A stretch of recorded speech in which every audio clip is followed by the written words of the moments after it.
It is on us in the space industry to solve this problem. Getting people connected is just of such enormous value. Why is in-flight Wi-Fi so bad today? It's a very good question. The problem actually got worse. How is that possible? When you get access to the internet, you are getting access to the sum total of the world's knowledge. Yes, a lot of problems to solve. It's like adding an extra lane on the highway, right? Oh, yes. That's a great analogy. Yes, I think I'm going to steal that. The biggest thing to be concerned about is orbital debris. Building in space is just inherently hard.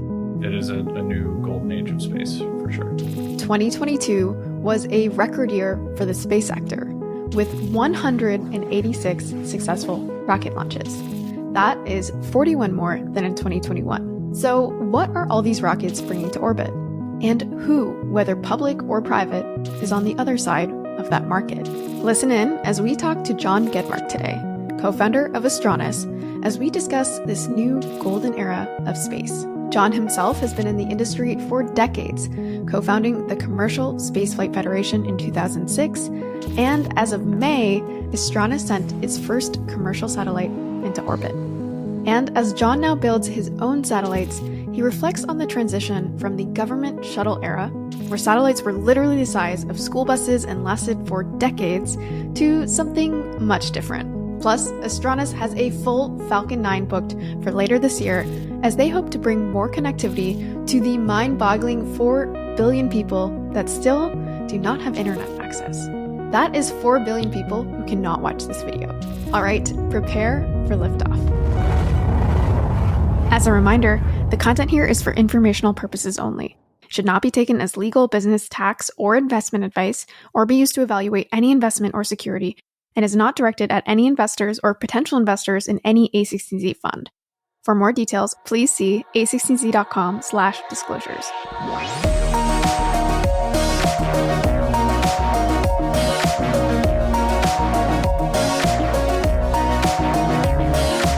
John, welcome to the show. Thank you for having me. So you've been in space for a while. I think, what was it, in 2006, you helped found the Commercial Spaceflight Federation. Why don't we start there? What caused you to want to be a part of that way back then? Like, what did you see at the time? Oh, sure. That was back when this new industry was just getting off the ground, right? Yeah. People were figuring out that they could, with private dollars, go and start a new space company and actually do something useful with sort of a, a non-giant government blank check, amount of money. So I wanted to find, basically the place where the action was happening. And I was very lucky. I actually found it. I went and looked around, and I started as an intern at the X Prize Foundation. X Prize at the time, it's this nonprofit organization that develops these prizes for technological breakthroughs. Yeah. And at the time, the big prize was this $10 million prize for a private company to launch people into space. Yeah. And the company ended up winning that. That group and that technology ended up becoming what is now Virgin Galactic still today, right? So that really kicked off this, this new wave of activity in the space industry. But one of the projects that I worked on was this new industry group, the Commercial Spaceflight Federation, and that tried to decide as an industry what are the important policies, what are things we want. Whether it's industry standards that cut across, all these companies, or it's public policy. Okay. And all the organizations at the time were basically run by the major aerospace and defense companies. So it was really the basic idea was just let's have our own organization, no big defense contractors allowed, and figure out what policies make the most sense for this new really an emerging set of companies. New world, right? Yes. Maybe you can speak to that transition, because really for a few decades, it really was the government that was the primary home. And you also mentioned some of these large contractors, but those were the entities driving space forward, right? And now in 2023, things look pretty different. We've gone from the shuttle model to something with a lot more startups, a lot more grittiness, innovation, probably more failures along the way, but also it's just a totally different environment that went from the government now also to something, these private companies. Yeah, it really is. I like to think of it as there were basically three eras of space flight, right? Yeah. There was the initial Apollo era where we were in, it was this massive, almost monolithic government program, and everything was huge and epic in scale by design because we were trying to compete against the Soviet Union. Then we entered into this era in the 80s, basically with the space shuttle. Things got very entrenched with these cost plus contracts. Yes. And the major aerospace and defense contractors were basically able to lock in, these programs at a cost of billions of dollars, and they were just not going anywhere. It was like the space shuttle flew for almost 3 decades. And the craziest thing about the space shuttle is that it was basically a government ride to space that was totally, it was owned and operated by the government, but private companies sometimes had no choice but to fly their satellites up on a space shuttle to get into space. And so it'd be like if there was some, government owned and operated fleet of cargo container ships that would take your cargo, that you wanted from point A to point B. That you could take. Yes, there were certainly companies that tried over the course of those decades to come up with new private vehicles, including in the 90s. There was actually a huge number of startups that tried to do new rockets, basically. Yep. But they were in effect competing with this government monopoly. Mm-hmm. It's just like a weird, that's just a very weird place to be. So I'm not sure that the conditions were really right until we got the end of that era, which I would demarcate as like the retirement of the space shuttle. Mm-hmm. And that retirement, it took many years for the retirement to actually happen. It started with the Columbia disaster. Mm-hmm. And that was finally when people said, okay, we've been flying this thing for almost 25 years. It's time to retire it. And then it took several more years after that. Right. So you really had all these ingredients of basically private individuals who had made enough money in the dot-com boom and had this passion for space to go and take a run at it. On the government side, you had the retirement of the space shuttle coming up on the horizon as this huge opportunity that those companies could then step into. Yeah. So you're kind of calling out a few things. It sounds like the retirement of the government programs, but also a wave of dollars coming in from another industry. Were there any other changes that have really brought us to like this, what feels like a golden age of space innovation? Is it like regulatory changes? Is it technological innovation that's unlocked? Anything else? Like anything you call out there is like, wow, maybe people don't realize that all of these kind of different inflection points, different waves coming together have resulted in, what was it last year, the most satellites being launched, on record, and just a lot of things for sure. are happening. Yes. So the other one was just the technologies that were available, that were starting to become available, right? So for small satellites to be possible, you really needed this combination of technologies to all come together, right? One of them was actually just lithium-ion batteries. Yeah. Right? And so the old satellites used to have lead acid batteries that were absolutely these massive heavy things, right? We all know about the benefits of that here on Earth because we have one of those in every device that we carry. But it actually also made a huge deal in us being able to shrink the size of satellites. And then there's also, new chips that became available at a lower cost. It was just Moore's Law in action. Mm-hmm. There were some things that just got to the point where there was enough compute for a low enough price that it made sense. And then also some advances on the propulsion side. So there's really like a whole basket of technologies that started to come together and let companies like, one of the first ones was Skybox, go and say, hey, we can at actually surprisingly low cost build a small satellite that will do this very useful thing, have a lot of capability in a small package in a way that just, would have never been capable before, would have taken a huge satellite, the size of a school bus, and be able to raise venture capital dollars on that.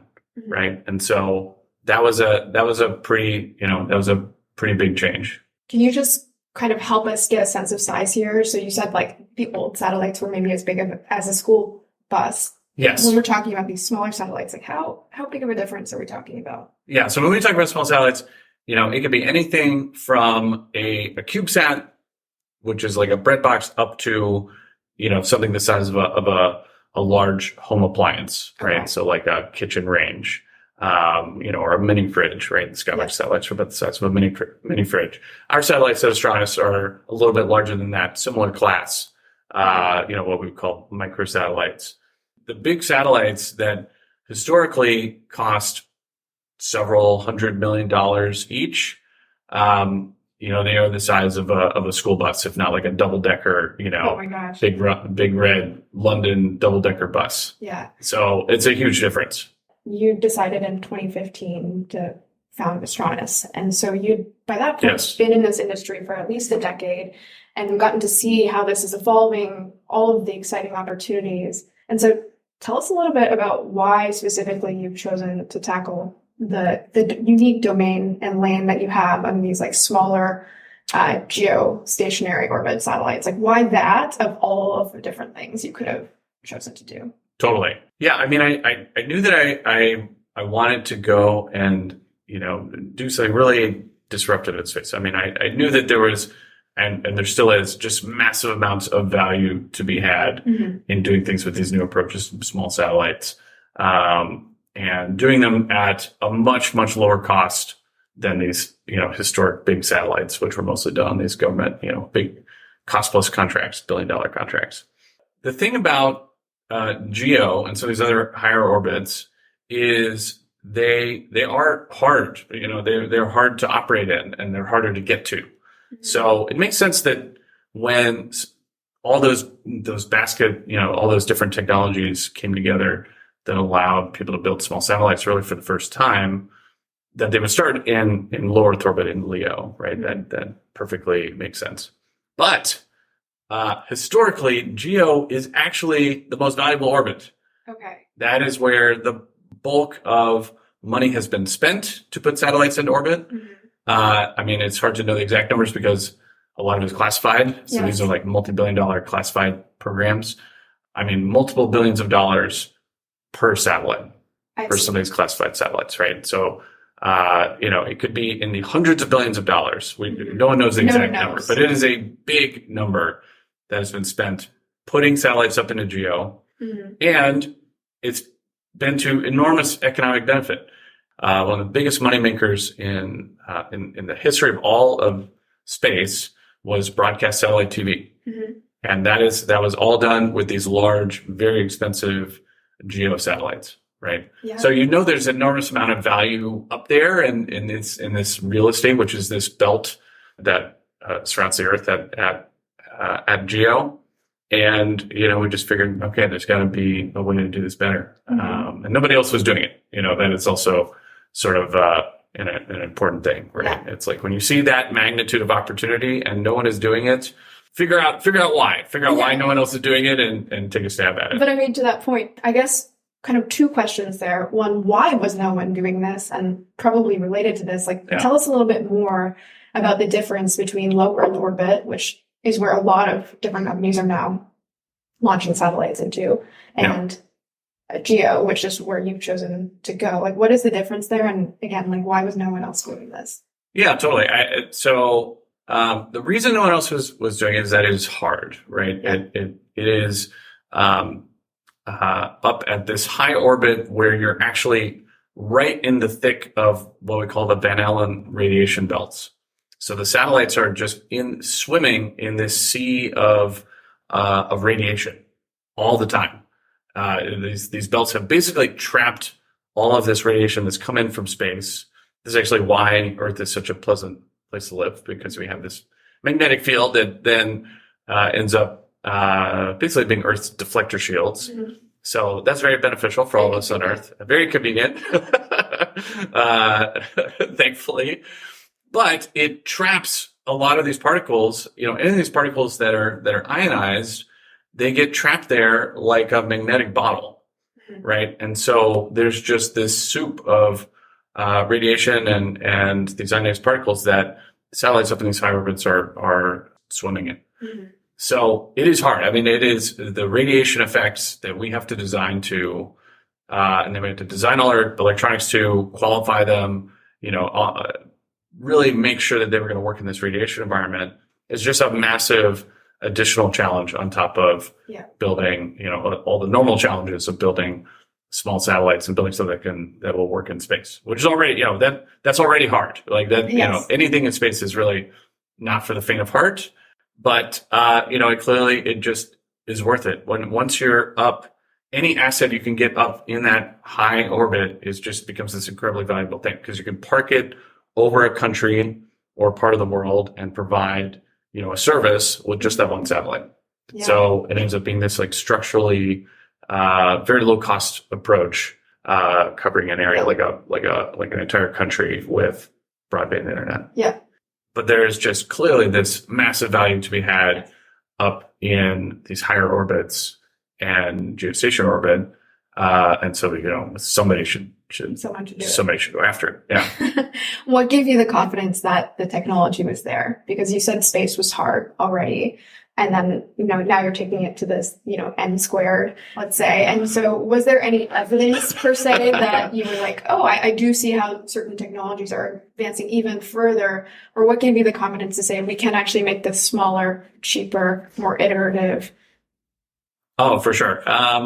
Well, I would say there was a little bit maybe of hubris there. I would say this is sort of a classic case of we didn't know what we didn't know when we started the company back in 2015, right? and in my apartment, myself and my co-founder Ryan, we basically looked at how quickly and sort of simply could we pull together all the right pieces for one of these satellites. And certainly at first blush, you could go out to this great space economy that we have now. We've got 3 different vendors we could buy this component from. We've got this, we could go get this. I think that, what we didn't realize was really the magnitude of that gap between LEO and GEO, especially on the radiation environment. A lot of the components that you could buy were really designed for LEO satellites. Mm-hmm. And once we dug into it, would just not work for us in GEO, and that's not through any fault of the vendors. It's just designed for a different thing. So it ended up being a lot more work to find, really and sometimes it was like a needle in a haystack to find either the right component that we could use, or we ended up having to design our own, and run with that, because mm-hmm. there's nothing out there that would work. Okay, so let's talk about some of those satellites, including the one that's already up there. You've chosen specifically, again, to be in GEO and to have these smaller satellites that target internet. Yes. Or provide internet to folks in specific regions. Yes. Why that, of all the different functionalities that satellites can offer? And then also just tell me a little bit more about this question of just how many people on Earth actually don't have access to internet.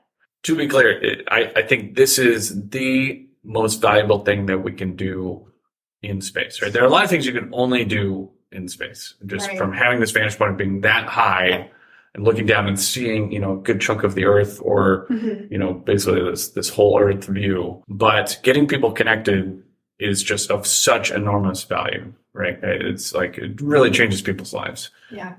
Being able to have access to healthcare information, being able to get education, educate themselves.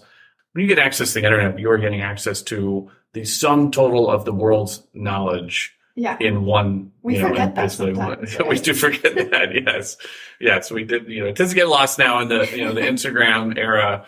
But if you had nothing and no access to the internet, having then that door opened, to the entire, suddenly having access to the entire world's knowledge on any topic you could imagine, right? I mean, talk about a massive enabler for people to improve their lives, economic growth, all the rest. It's a huge deal.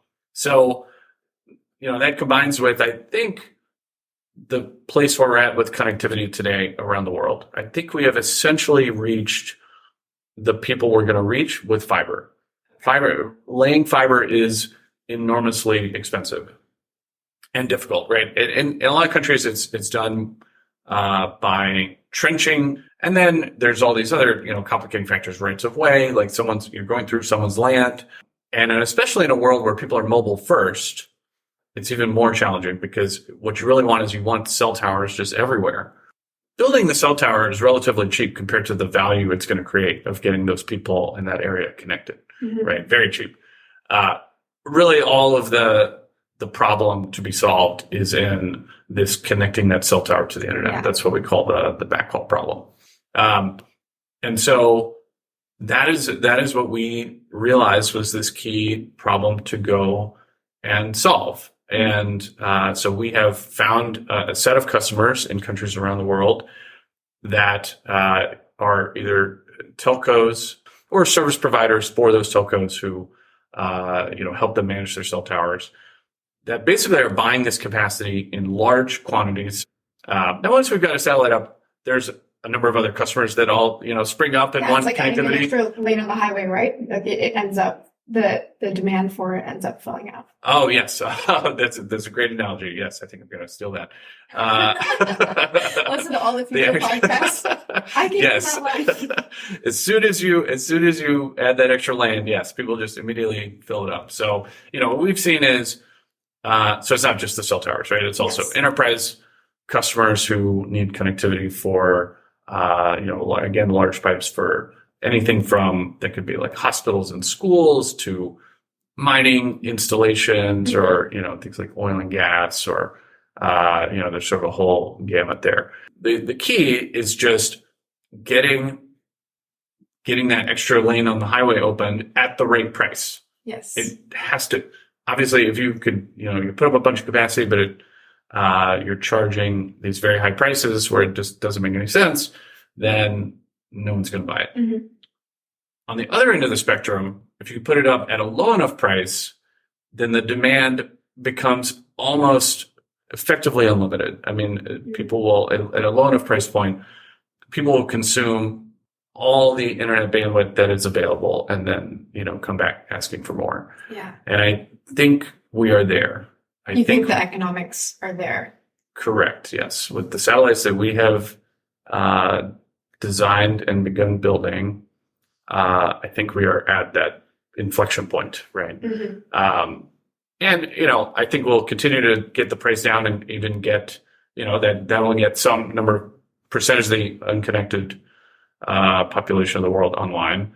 And we'll, as we get up to scale, because we're going to massively scale what we're doing and build, many of these satellites, hundreds of these satellites, then we'll see, we'll be able to get that economies of scale and get those prices down even lower and get even more people.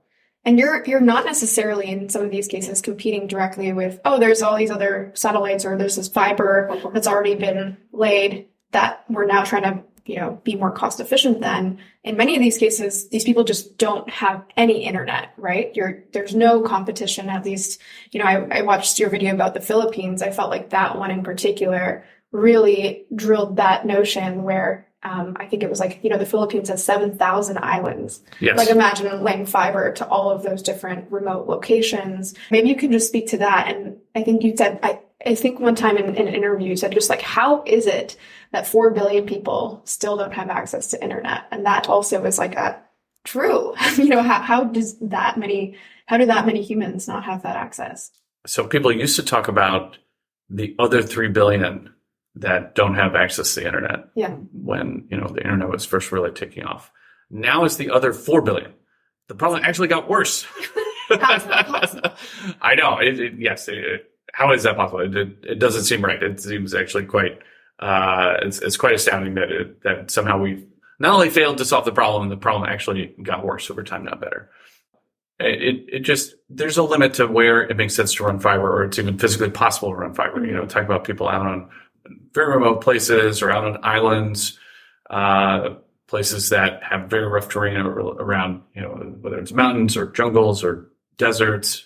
Those populations have been growing over time, but we have failed to, expand the reach of our fiber networks to meet that. So it is on us in the space industry to solve this problem. I do not see any other means solving it. I mean, people have looked at like balloons and drones that stay up for days at a time and are trying to beam down the internet. Those things that's pretty tough. There's high operations costs of, these things that, you have to like deal with the weather and they have to be refueled and you bring them down. And that is there's possibly some solution there that could work. I would love to see it, but I really do think it's on us in the space business to solve this problem. And we have to figure out how to do that.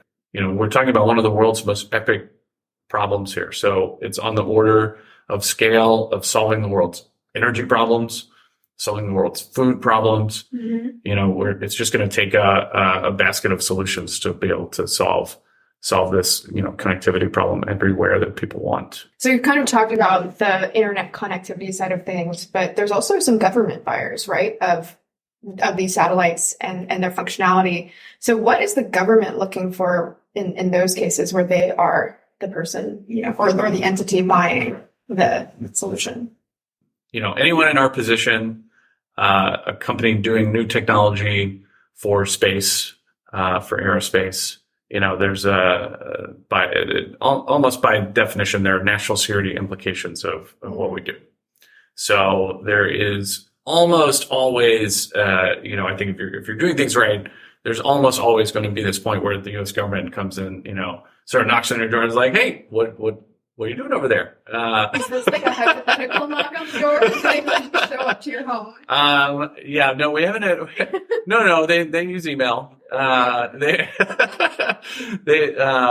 don't literally just show up at your office, but for us, it's Space Force, right? So this is the U.S. military saying, "Hey, there's real, applications here for U.S. national security." What they're looking for is the same as I think anybody else. They need reliable communications. There's many different flavors of that, and so if they're out operating in remote places, and that includes in the case of a conflict, that's also just the Navy when they're out at sea. That's it's really across the board. They need broadband comms, right? And they need as much of it as they can get. It's never enough. And to make sure they have that reliably, they want that through multiple channels, multiple paths, and ideally, get everything set up so that they could just seamlessly switch between different things. No different than your cell phone, right? Switching between your home Wi-Fi and then switching to the cell tower when you leave your house, right? Yeah. I mean, they just want many, many different options. We are more than happy to do our part and get some extra capability, extra bandwidth up in geo. And I think what's different in our case is we can do this with small satellites that are it's more of the swarm approach.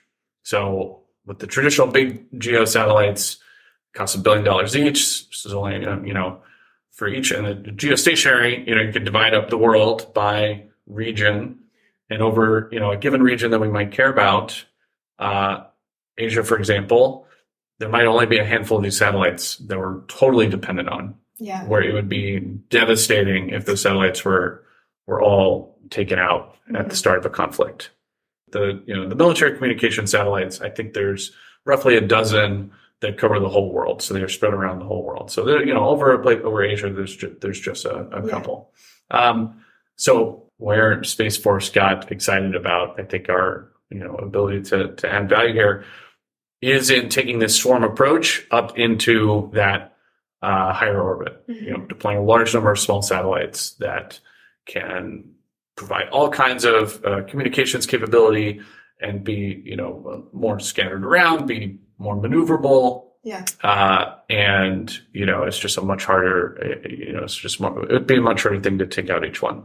The invasion of Ukraine by Russia was a big moment for, I think, all of U.S. national security, but it was a huge deal on the space side of things, because Ukraine was using a large geosatellite for a lot of its communications. It's a satellite called KA-SAT over Europe. It's a commercial satellite. It's being managed by a U.S. based commercial company, And the Russians took out that satellite on day one of the invasion with a massive cyber attack, and just in one fell swoop cut off comms across, almost all of Ukraine, because they've been very heavily reliant on just this one satellite. Yeah. And so the Russians, they really had this planned out, to a T. They had everything was ready to go. Very clearly, they just, it's like they just press one button and unleash these, viruses, and they basically they crippled the satellite. So this is, it's no longer this theoretical thing of like, are these satellites important? Will our adversaries see them as targets or take action against them? It's like, no, we just saw a conflict, and that's exactly what they did on day one, was take out one of the satellites. When you think about a lot of what matters in a conflict of that type, it's like it's about speed and what happens in just the first, few days, first few hours. The thing to remember about a lot of these large geo assets is they're built to last for decades. Yes. And so some of them have been up there that we're still we're still using them, that were built with 20-year-old technology. And so they may have all kinds of vulnerabilities, right? That we've since figured out fixes on new satellites, but it's just this old model of putting up a satellite that's going to last for 20 years. Yeah. It's very concerning. Yeah, it's almost like you're saying the lack of iteration is a national security threat. Oh yes, 100%. Yes, this lack of refresh. Yes. Of new technology and taking into account all the advances, is a real issue. Yeah. In some ways, satellite technology is just one of these last, especially in geo, is just one of these last places where we did not move to smaller hardware that you could build faster and iterate on more quickly and do a faster refresh of technology, right? Everything else that we use today across our lives, both in business and at home, has gotten smaller and smaller, and faster and faster refresh of technology, right? It's kind of a great point, because you imagine around the same time as some of these satellites went out, that's when you had computers the size of a room, and now we have computers the size of our phones that fit in our pocket. But you're saying basically the satellites going up are still the size. Oh yes, right. If anything, it's actually even crazier than that. If anything, they've gotten bigger and bigger over time instead of smaller and smaller. They somehow, found themselves in this, part of the design space where they fell into this, local optima, descending down this plane, and that's driving them to go bigger and bigger and bigger as time goes on. Then we find out, actually, that has all kinds of problems associated with it. Satellites are getting bigger. We're actually having more people with no internet. So it's an interesting phenomena happening over this period. Yes, a lot of problems to solve. Yes. On that note, maybe we can just zoom out a little bit in terms of this satellite economy, but really just all of the infrastructure being built for space. And maybe you could just share a little bit more about what you're excited about when it comes to, let's say the next 5, 10, 20 years. What gets you excited, and what do you think maybe people are overlooking as potential in this industry? I would say that, we don't know yet where these other sources of value are gonna be. Is asteroid mining going to be a massive business opportunity? I think we're still figuring that out. There's definitely enough things there that I think clearly it is gonna drive us further and further out into space. And what I think is really exciting is you just continue to see the space economy just absolutely blossoming with larger and larger numbers of companies trying to fill in these different pieces. There's talk of both government programs and private programs to put people back on the moon. Well, if we're going to do that, and whether it's government or private, any kind of expedition of that type or setting up a lunar base is just going to need all kinds of other pieces of this sort of overall economy and infrastructure, right? People are going to be operating on the lunar surface. You're going to need communications infrastructure. That's something we've thought about and looked at a little bit. The moon will need its own GPS system. You're on the lunar surface. You want to know where you are. Same thing as on the Earth. You want to be able to just pull up, Google Maps, navigate back to your lunar base, right? And then have that position be, very precise thanks to a lunar GPS. We're going to need all kinds of transport of cargo, fuel, food, water, all of these things. We're going to need cargo ships, probably a variety of sizes and types that can take things either, to lunar orbit or up and down from the lunar surface. Yeah. There's a huge amount there. There's just, to me, there's no question there's a ton of opportunity for companies to go and sort of, carve out a specific part of that ecosystem and be really, really good at, doing that specific thing as a service or building that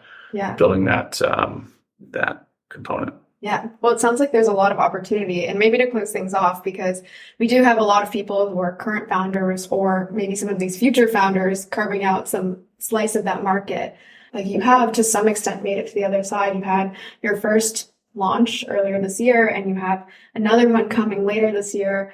I just want to ask you. 4 satellites on it. Exactly. So yes. Even bigger, you have your dedicated Falcon 9 launch. Like that's pretty awesome. Like, does it feel that way? I just want, as a person who spent the last 8 years on this with maybe not full certainty that it would work out. How did it feel? Like I watched that YouTube video that will link, in the show notes of that first launch and your team, watching this go up. And I was like getting emotional during it because I was like, and then I read the comments and other people are like, why am I tearing up? And it's like, I guess it's because it is like quite the feat. Does it feel that way on your end as well? Yes. Yeah. No, there's no question. Had seeing a rocket go up that has, a satellite on it, especially, you've spent years getting to that point. That is something special. The next one will be, and then take it to the next level because, with the dedicated launch, it'll be it'll be the Astranis logo on that rocket, right? Yes. And just knowing that rocket is going up just for us. So that's that's going to be a pretty big moment. Pretty big moment. We should be celebrating this stuff. Like these are like monumentous moments, not just Astranis, but just sending this stuff up to orbit so far away and doing it regularly now and doing it in a way where we're getting new functionality. It's exciting. It does feel like this new golden era, maybe 50 years after the first. It really is. Yeah. It is a new golden age of space for sure. Amazing. Well, thank you, John. Yeah. Thanks for having me. Appreciate it. All right, that is all for today's video. However, if you enjoyed it, we have a lot more where that came from. In fact, we just released a full-length episode with this guest on the A16Z podcast. So if you'd like to listen, go check it out on your favorite podcast app of choice, or we'll link it in the description below. Thank you so much for listening, and we'll see you next time.